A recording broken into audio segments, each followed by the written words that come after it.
Bom dia! Hoje é dia 4 de junho de 2020, quinta-feira. Eu sou a Graziela Siqueira e trago para vocês todas as informações para começar o seu dia bem informado.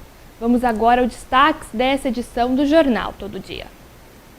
Vacina contra a Covid-19 desenvolvida em Oxford será testada no Brasil. Adolescente é apreendido por tráfico no Roberto Romano, em Santa Bárbara do Oeste. Praça Toledo Barros recebe drive-thru da campanha do agasalho em Limeira. Dólar tem maior queda desde junho de 2018 e fecha em 5,20. Pescadores são autuados por pesca ilegal no Rio Piracicaba. Tudo isso e muito mais agora no Jornal Todo Dia.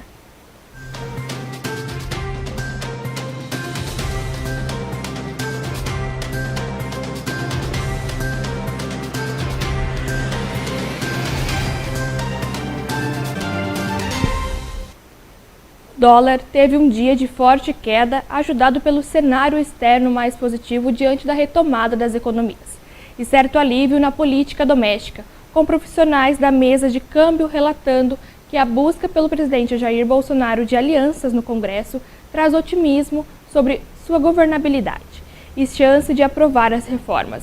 Nesse ambiente, o real teve o melhor desempenho nesta terça-feira, dia 2, ante o dólar no mercado internacional, considerando uma cesta de 34 moedas, dia em que o risco país, medido pelo Credit Default Swap, o CDS, de 5 anos, caiu para 245 pontos, o menor valor desde dia 26 de março, e o Ibovespa superou os 90 mil pontos.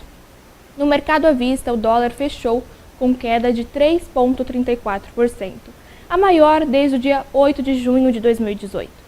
O dólar terminou a sessão de hoje cotado em 5,286 e é o patamar mais baixo desde 14 de abril. No mercado futuro, o dólar para julho, era negociado em baixa de 3%, a 5,21 e às 17 horas, em dia marcado para o maior volume de negócios. O chefe da mesa de câmbio da frente corretora, Frásio Velloni, destaca que há otimismo no mercado externo com a reabertura das economias e a retomada de operações de alguns setores, o que tem ajudado os ativos de risco.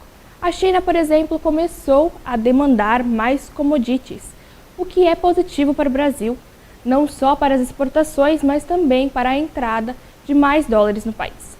Ressalta ela. Uma das evidências hoje do maior apetite por risco é o ouro e a prata, que costumam ser vistos como um porto seguro e caíram. O dólar também recuou ante emergentes. No mercado doméstico, Velloni destaca que o governo começou a fazer algumas alianças no Congresso, o que sinaliza que o Planalto pode avançar com algumas medidas. Em abril e maio, a visão era de que o governo não ia passar nada, mas agora o governo começa a construir alguma base para conseguir passar alguma reforma. Apesar da melhora hoje, o executivo destaca que não é possível falar de tendência para o câmbio neste momento e a volatilidade deve prosseguir em nível elevado. Há ainda muita incerteza sobre a pandemia do coronavírus, uma incógnita muito grande.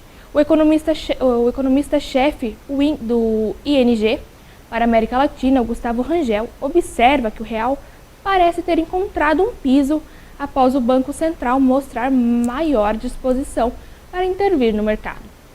Foram não só intervenções na prática, mas também declarações dos dirigentes do BC, sinalizando mais atenção ao câmbio. Ao mesmo tempo, Rangel ressalta um relatório de que a perspectiva de mais cortes de juros limita a melhora da moeda brasileira. O ING prevê corte de 0,75 na taxa básica, a Selic, este mês. E além do juro baixo, o economista do ING alerta que os investidores ainda estão preocupados com danos persistentes nas contas fiscais brasileiras e em meio ao aumento do ruído político nas últimas semanas. Para o dólar, Rangel prevê a divisa dos Estados Unidos em 5,25 nos próximos 30 dias e 5,10 em 3 meses. E agora uma informação para você de Sumaré que nos acompanha. Tem mudança na linha de ônibus. A linha de ônibus 120 de Sumaré, que faz o trajeto terminal Saudade e Jardim Pisserno, passou a ter itinerário circular, ou seja, passará a fazer o trajeto corrido sem parada de espera, com ponto final e inicial no terminal Saudade. De acordo com a Prefeitura de Sumaré, a mudança vai reduzir o tempo do percurso e aumentar o número de viagens diárias. A medida foi adotada pela Prefeitura nesta segunda-feira, no dia 1º, por meio da SMMUR, a Secretaria de Mobilidade Urbana e Rural. O ônibus não irá mais ter que aguardar o horário de embarque e desembarque no ponto localizado no pincel, reduzindo o tempo dos usuários de ônibus e também do ciclo da linha em aproximadamente 20 minutos. Com a mudança, a linha passou a sair da Avenida da Saudade em direção ao ponto implantado no Jardim Piceno, passando pelas paradas pré-determinadas nas proximidades da UPA, Macarenco, no terminal rodoviário, no Jardim Lucélia e os bairros Bordão 1 e Bordão 2.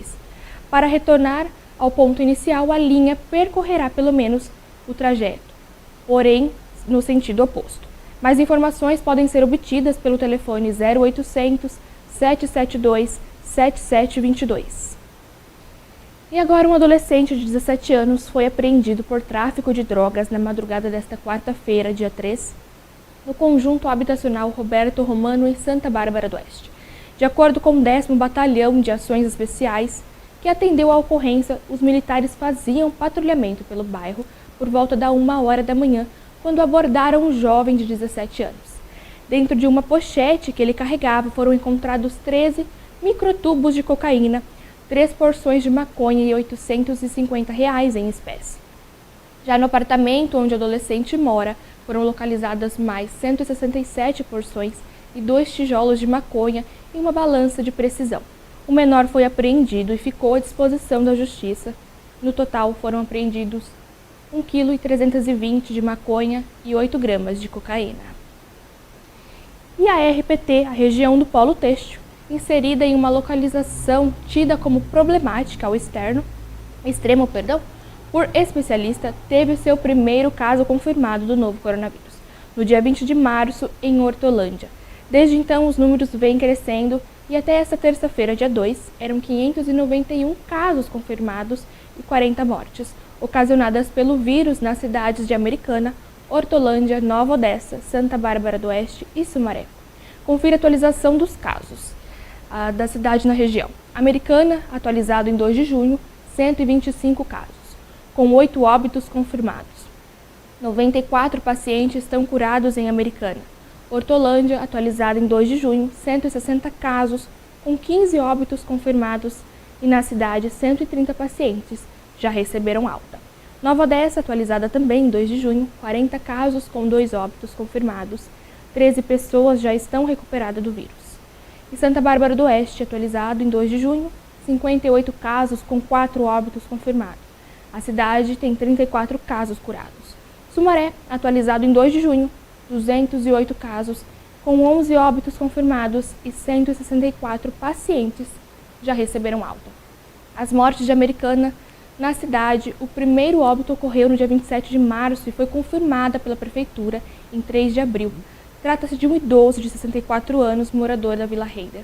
A segunda morte ocorreu no dia 4 de abril e a vítima era um fundador da FAM, o Florindo Corral, de 70 anos, que pertencia ao grupo de risco e estava internado em São Paulo. No dia 13 de abril, a Prefeitura de Americana anunciou a terceira morte pelo coronavírus e a vítima era o comerciante Alessandro Moitinho Pacheco, de 48 anos, morador do Jardim Ipiranga, e ele estava internado no Hospital Dr. Valdemar Tebaldi e pertencia ao grupo de risco por ser hipertenso e diabético.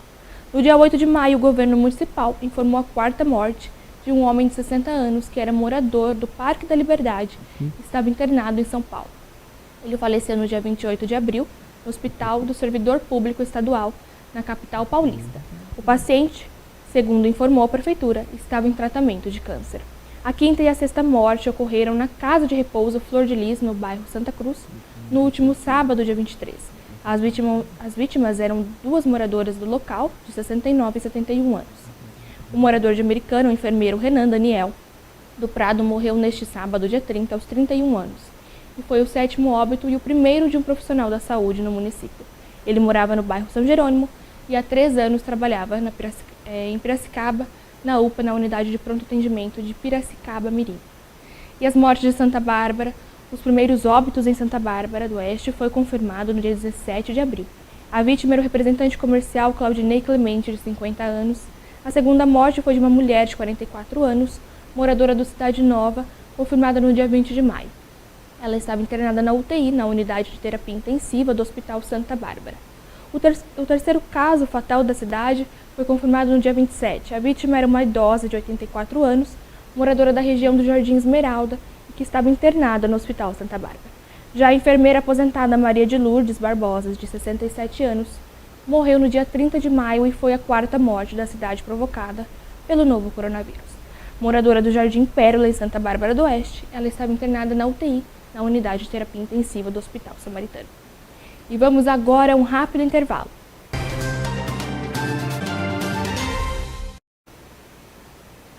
Estamos de volta, o programa segue ao vivo, aqui nas redes sociais, através do Facebook e no YouTube. Bom dia, você que ligou sua TV aí agora no canal 14.1 da TV Todo Dia Digital. Não deixe de participar do nosso jornal. Tome seu café da manhã comigo e fique bem informado. E agora, confira a previsão do tempo com a Larissa Magalhães, do Clima Tempo.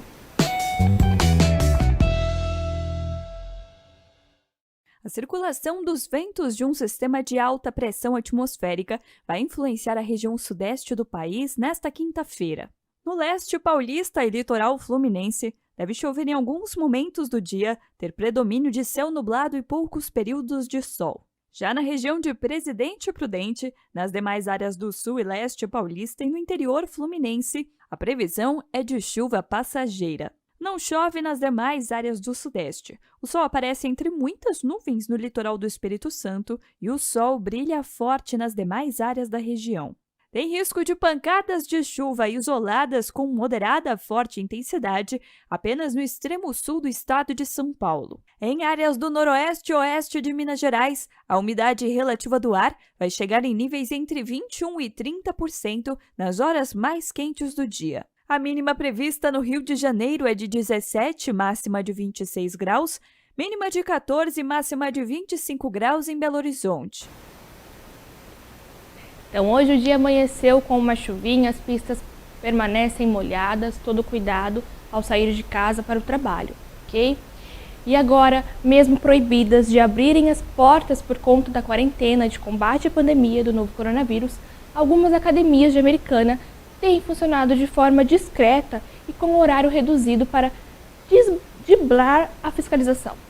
De acordo com o plano de São Paulo elaborado pelo governo do estado para a retomada econômica, o segmento só será autorizado na fase 4.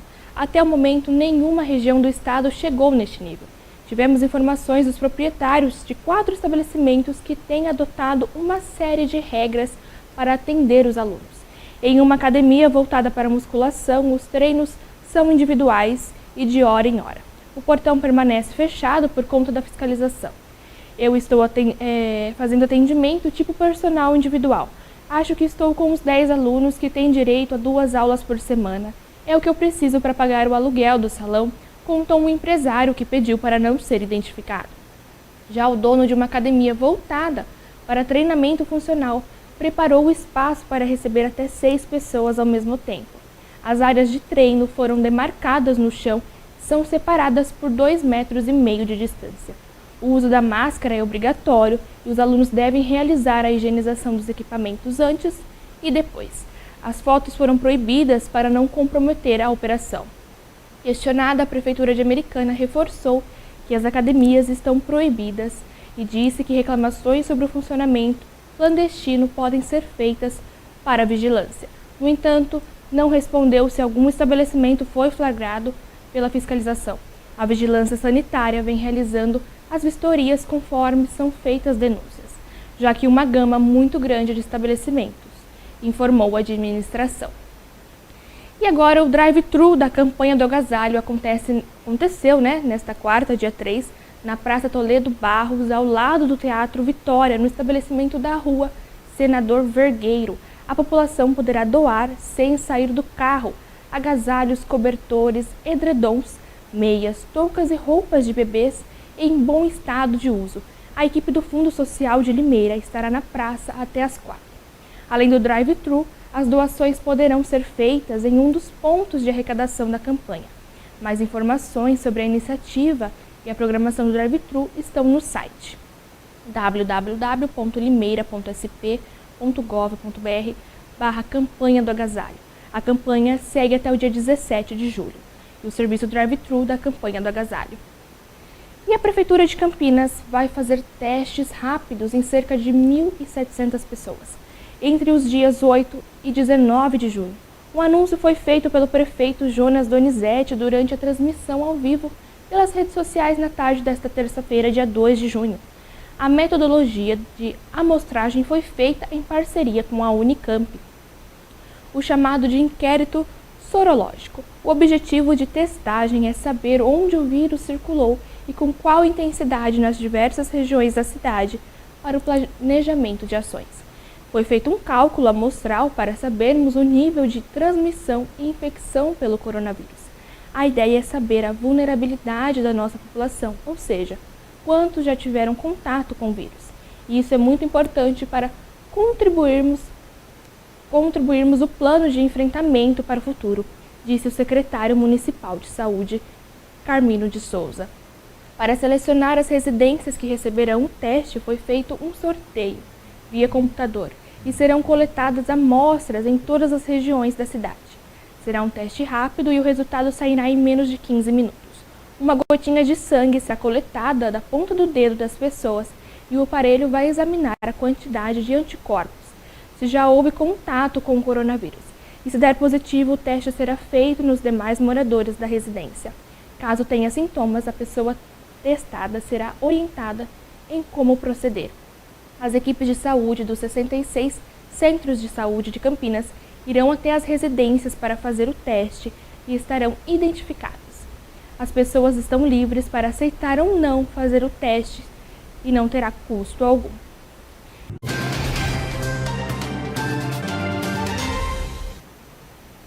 Voltamos. E ainda falando sobre Campinas, as máscaras já estão em uso nas UTIs do Hospital Mário Gatti e do Hospital Ouro Verde em algumas unidades de pronto atendimento. Além dessas 35, já foram pedidas mais 50 máscaras do tipo. A expectativa é que elas possam ser utilizadas também por pacientes atendidos pelo SAMU. E de acordo com o presidente da rede Mário Gatti, Marcos Pimenta, essa máscara foi desenvolvida com base em uma experiência italiana e é uma grande facilitadora para profissionais e pacientes, evitando a necessidade de intubação. Já são quase 10 pacientes que estão usando essa máscara facial. Ela permite que o paciente continue falando e que a equipe consiga vê-lo de uma maneira mais tranquila, porque ela é transparente, disse. E nas novas UTIs, durante o programa também foi anunciado que novos leitos de terapia intensiva começaram a funcionar na manhã de hoje no Hospital Mário Gatti. Estamos abrindo os primeiros 10 leitos a mais de terapia intensiva no Mário Gatti. Já estão disponíveis para que a Central Municipal de Regulação possa utilizá-los, contou Pimenta. Jonas Donizete ressaltou que havia uma expectativa muito boa para ampliação esta semana. A entrada desses leitos na rede municipal faz parte da programação da Prefeitura para a abertura dos novos leitos de UTI em hospitais públicos e por meio de contratação em unidades privadas. E agora 3 integrantes de uma mesma família foram detidos pela Polícia Militar nesta terça-feira, dia 2, após terem dado uma nota de R$100 falsa para comprar máscaras faciais em um comércio em Nova Odessa. Eles tentaram fugir, mas foram localizados em Sumaré. Tivemos acesso a boletins de ocorrência registrados nas duas cidades. Segundo eles, o crime aconteceu na manhã de ontem, às 11h42. Uma mulher entrou em uma loja residencial Santa Luzia e comprou R$20 em máscaras faciais. Na hora de pagar, ela deu uma nota falsa de R$100. A dona do estabelecimento chegou a ficar desconfiada, mas a compradora teria dito que também trabalhava no comércio e que a cédula era verdadeira. Depois disso, ela pegou a máscara e saiu rapidamente do local. Os parentes da vítima pegaram a nota e constaram que ela era falsa. A polícia foi acionada e flagrou através de câmeras de segurança que a mulher havia entrado em um Chevrolet Corsa. Policiais notaram que um carro com as mesmas características circulando pela Avenida Vila Santana, em Sumaré, e fizeram a abordagem. Nele havia um casal e uma filha. Eles confessaram que tinham comprado com a nota falsa, mas alegaram que não sabiam disso. No automóvel, a polícia encontrou R$ 972 que o motorista disse ser do dinheiro do auxílio emergencial. Como não houve flagrante, os 3 suspeitos foram liberados para responder em liberdade. A cédula falsa foi encaminhada para a perícia técnica. Um absurdo, né, gente? Todo cuidado é pouco hoje em dia no nosso comércio. E agora falando sobre a vacina contra a Covid-19, que está sendo desenvolvida na Universidade de Oxford, no Reino Unido, será testada também no Brasil, conforme publicado na noite desta terça-feira, dia 2, no Diário Oficial da União. Considerado um dos mais promissores, o imunizante já está na fase 3 de testes, em que 10.000 pessoas serão testadas para se avaliar a eficácia do produto. Das mais de 70 vacinas em desenvolvimento em todo o mundo, é a que se encontra em estágio mais avançado. 2.000 pessoas participarão dos testes no Brasil, em São Paulo e no Rio de Janeiro, que contam com o apoio do Ministério da Saúde e da Agência Nacional de Vigilância Sanitária, a Anvisa. A articulação para a vinda dos testes no Brasil contou com a liderança da professora doutora Suê An Costa Clemens, diretora do Instituto para a Saúde Global da Universidade de Siena e pesquisadora brasileira especialista em doenças infecciosas e prevenção por vacinas, investigadora do estudo. E em São Paulo, os testes serão conduzidos pelo Centro de Referência para Biológicos Especiais do CRI, da Universidade Federal de São Paulo, a Unifesp, e contaram com a viabilização financeira da Fundação LEMAN no custeio de toda a infraestrutura médica e de equipamentos necessários. A Unifesp irá recrutar 1.000 voluntários que estejam na linha de frente do combate à Covid-19, uma vez que estão mais expostos a contaminações. Eles precisam ser soronegativo, ou seja, pessoas que não tenham contraído a doença anteriormente. Segundo a doutora Lili Ian Wex, investigadora principal do estudo e coordenadora da CRI da Unifesp, o mais importante é realizar esta etapa do estudo agora, quando a curva epidemiológica ainda é ascendente e os resultados poderão ser mais assertivos. Há outros países cuja participação está em processo de análise e aprovação. Os resultados destes testes serão primordiais para o registro da vacina no Reino Unido, previsto para o final deste ano. Entretanto, o registro formal deve acontecer apenas após a conclusão dos estudos realizados em todos os países participantes. Para Denise Misne, diretor executivo da Fundação LEMAN, a organização viabilizadora dos recursos necessários à realização do estudo de eficácia da vacina em São Paulo, inserir o Brasil no panorama de vacinas contra a Covid-19 é um macro muito importante para nós brasileiros e acredito que poderemos acelerar as soluções que tragam bons resultados rápidos para a Fundação LEMAN. Esta é uma importante oportunidade de contribuir em iniciativas de grande impacto para o nosso país e a sua gente. E agora eu tenho uma dica para você que está trabalhando nesta quarentena, esqueceu o seu almoço ou até mesmo não sabe onde almoçar hoje. Para você também que está em casa e quer comer uma comidinha caseira, feita com todo o amor, é na Arte e Sabor Restaurante. Eles atendem pelo iFood também. Faça o seu pedido. E agora, vamos a um rápido intervalo.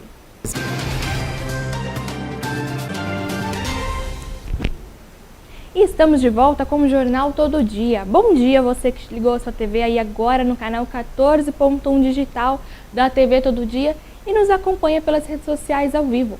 Eu só vou pedir para a direção de imagem colocar para mim o WhatsApp da TV aqui na tela, por favor, porque eu tenho um convite para você que é empresário autônomo que gostaria de divulgar os seus produtos e serviços aqui na TV Todo Dia. Envie uma mensagem pelos números de WhatsApp que está aparecendo aí na sua tela e a nossa equipe de departamento comercial estará de prontidão para tirar as suas dúvidas e te ajudar a alavancar as suas vendas. A TV Todo Dia apoiando os pequenos e grandes comércios. E agora, a produção industrial caiu 18,8% em abril na comparação com o mês anterior, refletindo os efeitos do isolamento social iniciado em meados de março para o controle da pandemia do Covid-19. É a queda mais intensa da indústria desde o início da série histórica em 2002. E o segundo resultado negativo seguido com perda acumulada de 26% no período.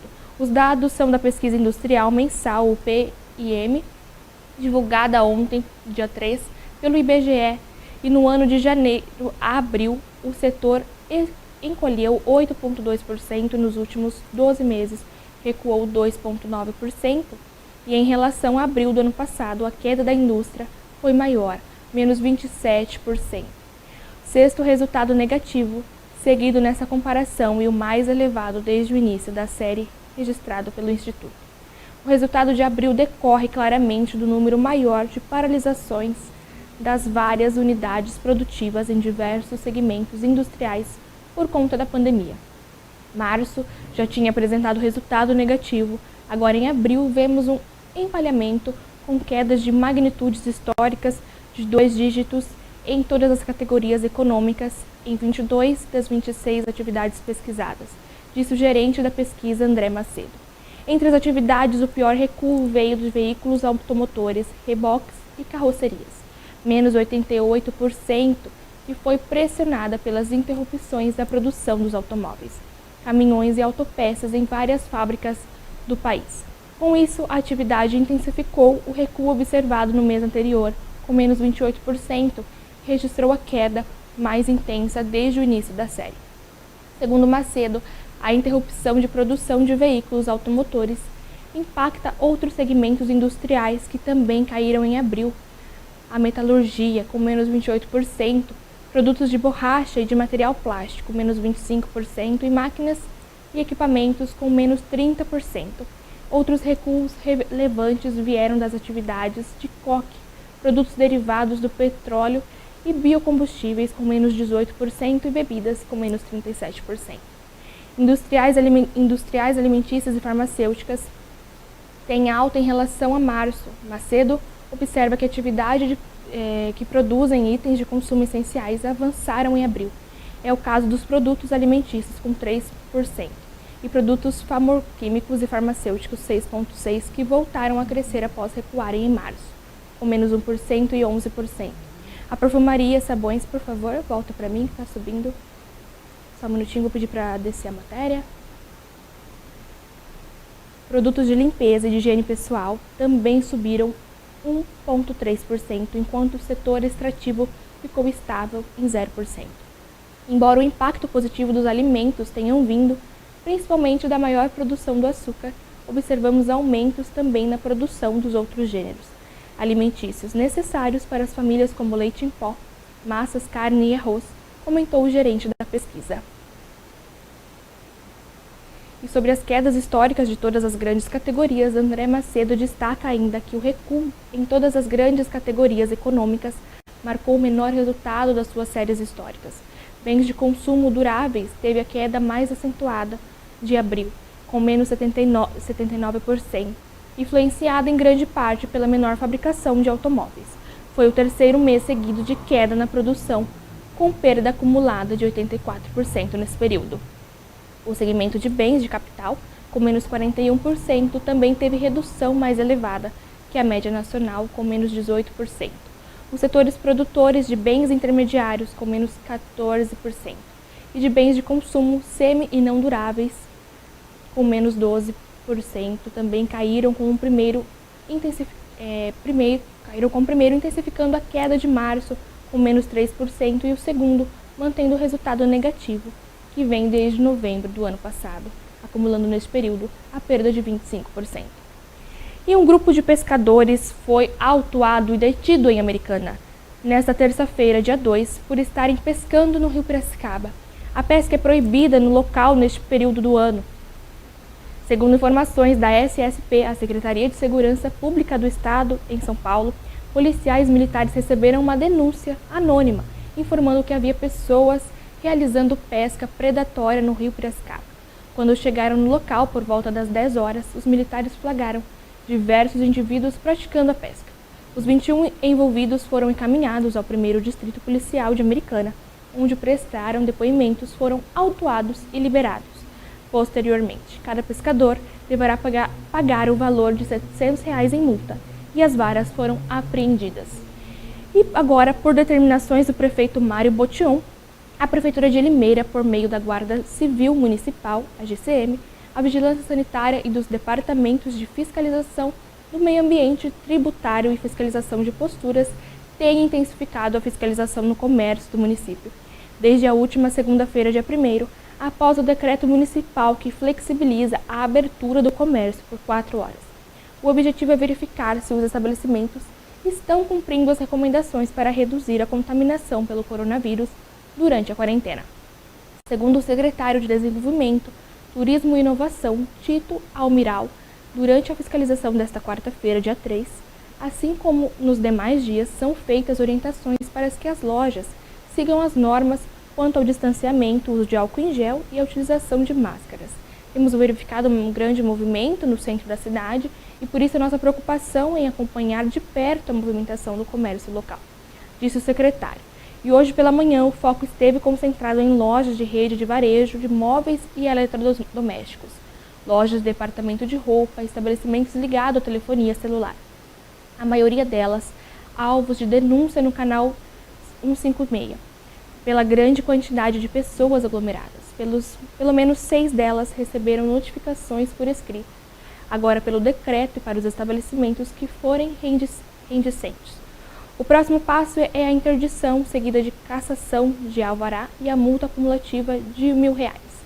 As ações acompanhadas pelos agentes de trânsito seguirão nos próximos dias em segmentos de horários alternados. A informação é da redação Portal Notícia de Limeira.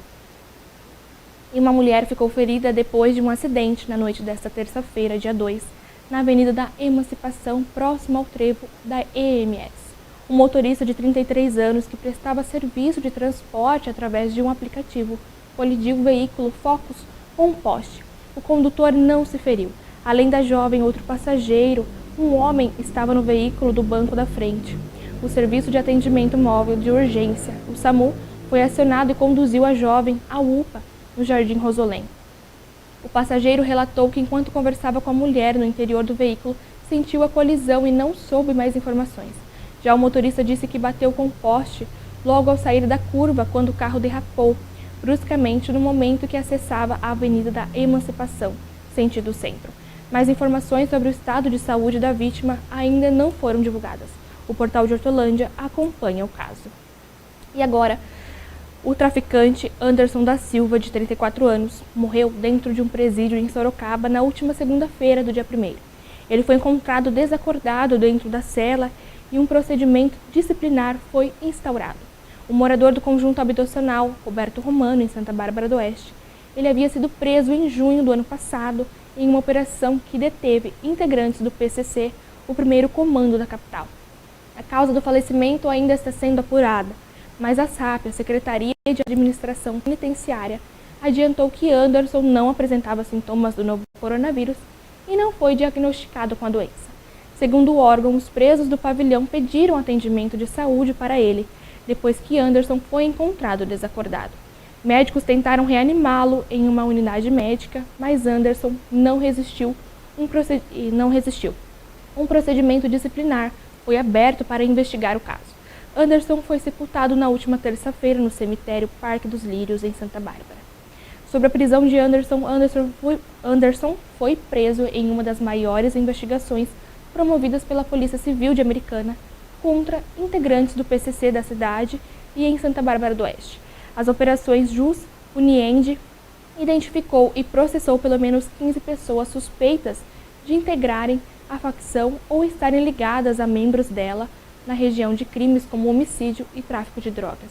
Um inquérito policial instaurado pela DISE, a Delegacia de Investigação sobre Entorpecentes de Americana, apontou que Anderson, conhecido como o Irmão Torrão, possuía alguma influência sobre os crimes cometidos por membros da facção, mas o caso foi arquivado em relação a ele. E quando a polícia foi cumprir o mandado de busca e apreensão em seu apartamento, foram encontradas drogas e uma arma de fogo com 41 cartuchos, além de dinheiro. Foi dessa ação que resultou a ação penal que fundou com a sua condenação. No mês passado, a defesa de Anderson recorreu de pena imposta, mas o STJ o Superior Tribunal de Justiça ainda não julgou a apelação. Eu encerro essa edição por aqui. Te espero amanhã às 7h15 aqui na TV Todo Dia no canal 14.1. Fique agora com a bênção de todo dia com o pastor Vanderlei Carceliano.